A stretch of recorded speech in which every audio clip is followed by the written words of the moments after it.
Warm greetings of the day to all my learners. Welcome back to the second video on the topic modal verbs.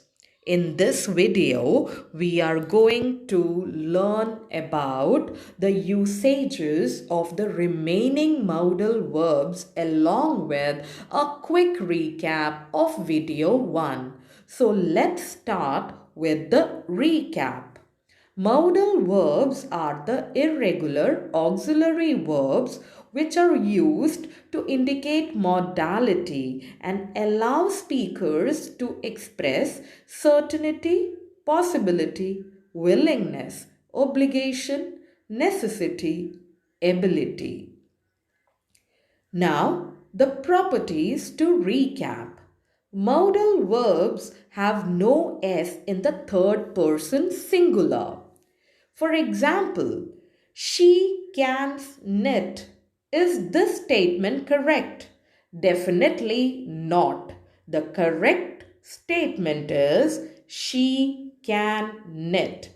No S form for the modal verbs. Secondly, modal verbs form their questions and negatives without do, does, and did. Again, does she can knit? Is it correct? Again, the answer is no. The correct interrogative here is can she knit? Thirdly, modal verbs are followed by infinitives without to. Exception stands as semi-modal verbs, for example, ought, need. So learners, you must to wait. Is it correct? Yes, you understood it correct. It is wrong. We do not require the word to here. The correct statement is you must wait. Finally, modal auxiliary verbs do not have infinitives or participles. That means to may, made stand incorrect. The form only may is applicable. Moving on to the usages now, starting with the modal verbs should, will, and would. The verb should help us to express past form of shall, as in she asked if she should read then. Obligation or duty, as in every citizen should respect law. Advise, you should revise your lessons regularly. Social or ethical norm, as in we should obey our elders. Next, will. It helps us to express futurity. For example, he will win the competition. Willingness to do something, as in I will volunteer for the noble cause. Determination to do something. I will complete the task on time. Probability. That will be John at the door. And at times, will can be used to express order, as in you will do it right now. Next modal verb here is would, which help us to express past tense of will. Habitual action, as in he would sing in the shower. Request or offer, would you do this for me? Possibility, I think the world would be struck by a meteorite one day.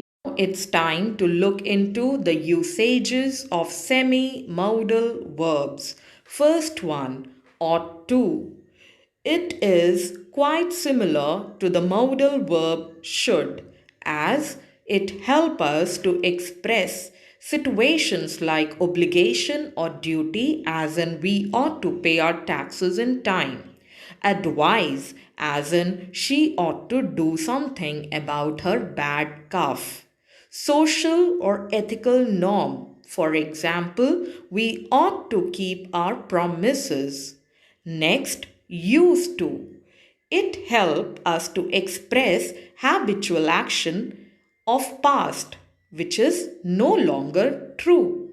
As in, she used to live in a lavish house.